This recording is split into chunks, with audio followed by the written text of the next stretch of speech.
स्वयम्भुनाथ अर्थात् भगवान बुद्धको शान्ति स्थल, जहाँ अथाह ज्ञान छ, अथाह शक्ति छ, जसले आफ्नो सर्वस्व नै शान्तिका लागि अर्पण गरेका थिए।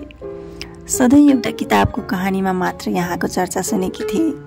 त्यही किताबमा पढेको कथाले आज मलाई यहाँसम्मको यात्रा तय गरायो। आज हामीले पनि भगवान बुद्धको दर्शन गर्न स्वयम्भुनाथ जाने निधो गर्यौं। यहाँको शान्त मौसम, त्यो उकालो सुन्दर प्रकृतिले घेरिएका प्रकृतिका सुन्दर खुट्किलाहरू र त्यो रोडको छेउमाको मिठो चटपटे र स्वयम्भुनाथको बायाँपट्टिको अग्लो स्थानबाट हेर्दा देखिने हाम्रो काठमाडौँको रमणीय दृश्य अति नै अद्भुत छ। मलाई पनि आज यहाँ आएर एउटा नयाँ कुराको ज्ञान भयो। शान्तिमै सर्वस्व छ, शान्तिमै कल्याण छ र जीवनको आधार नै शान्ति रहेछ।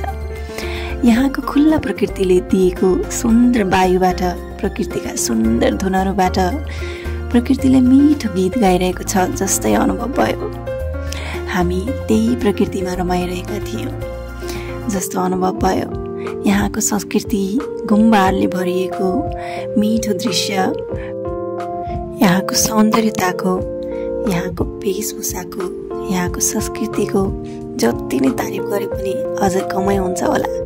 यो हाम्रो प्राचीन नेपाल, हाम्रो प्राचीन संस्कृति, जहाँ भगवान बुद्धले शान्तिका लागि आफ्नो सर्वस्व नै त्यागेका थिए। अब त्यही प्राचीन संस्कृतिमा हाम्रो नयाँ नेपाल बन्नुपर्छ।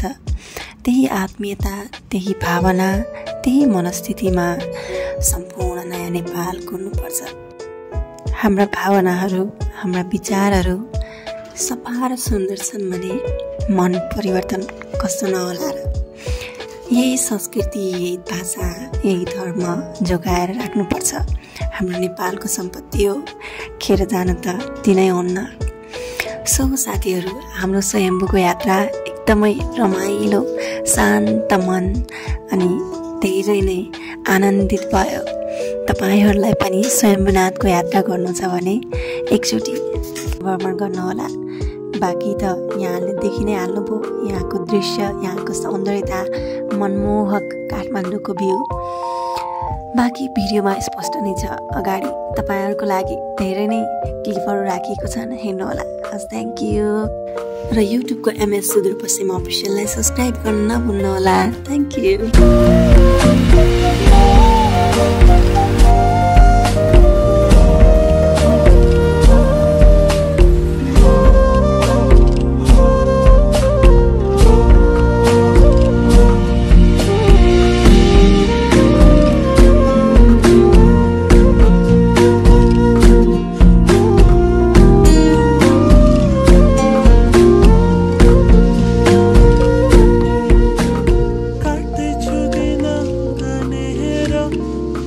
दिनहरू भुलेर हाँसेर दौरा गर्दै हिँड्न सम्झना डाली डाली